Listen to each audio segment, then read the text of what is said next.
Hoje as comunidades elas se dividem em dois grupos praticamente. As comunidades terapêuticas que só trabalham com internações voluntárias, né? As comunidades, algumas religiosas, outras filantrópicas e assim vai, né? Aquelas comunidades que não têm uma estrutura tão profissionalizada, né, que não tem uma estrutura tão consolidada, e as clínicas terapêuticas. As clínicas terapêuticas normalmente elas trabalham com o tratamento involuntário ou compulsório. E vale lembrar que, Bruno, internação compulsória funciona, internação voluntária não funciona? Não. Eu, Bruno, mesmo trabalhando dentro de uma clínica, acredito que todos os meios de tratamento, eles funcionam. Todos os meios de tratamento, eles têm a sua eficiência, eles têm a sua eficácia.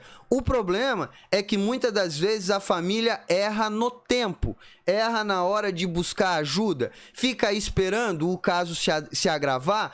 Não, porque vai passar, é só uma fase, daqui a pouco melhora. Não, porque isso é da idade. Não, porque isso é assim mesmo, né? Faz parte, é jovem, né? E a família fica esperando, e o problema só vai se agravando. Então eu acredito que todos os meios de tratamento eles funcionam. Dentro das comunidades, tanto as compulsórias quanto as voluntárias, ambas funcionam, ambas têm a sua efetividade, ambas têm a sua funcionalidade.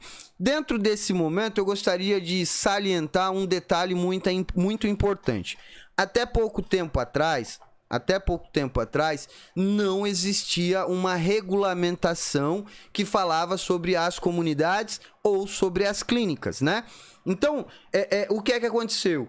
O fenômeno comunidade terapêutica foi algo que explodiu no Brasil do dia para a noite. Do dia para a noite, as clínicas começaram a brotar feito pipoca. E aí, dentro desse movimento, onde começa a surgir comunidade de todos os lados, não existindo uma regulamentação, as comunidades começaram a trabalhar do jeito que queriam. Hoje existe uma regulamentação.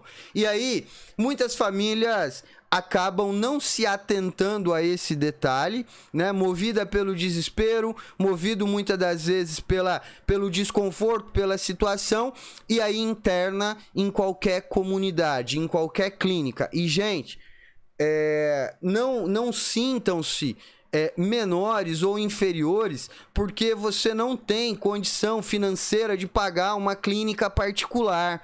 Mesmo aquelas que são gratuitas, essas também são regulamentadas. E você tem o direito de exigir que o tratamento seja adequado. Então não adianta você falar, não, mas é porque eu fui lá naquela comunidade e como eu não tinha dinheiro para pagar, e aí foi de qualquer jeito e tal. Eu vejo às vezes as famílias falando, não, mas nem contrato eu fiz. Não, porque o tratamento foi assim, sabe? Gente, se vocês não exigirem que o tratamento seja adequado, depois não adianta reclamar. No mínimo, independente de como seja essa comunidade gratuita, paga, compulsória, não compulsória, voluntária, involuntária, da igreja A, da igreja B, do pastor, do padre, independente de como seja essa comunidade, no mínimo, ela deve ter um alvará de funcionamento. No mínimo, ela deve ter um alvará do Corpo de Bombeiros. No mínimo, ela deve ter um alvará da Vigilância Sanitária. E no mínimo, ela deve ter uma estrutura profissional do qual se exige um profissional responsável pelo tratamento. Se a comunidade não tem isso, não interna. Porque vai dar errado. E depois, não adianta ficar reclamando, porque a comunidade e tal é ruim, não presta, não.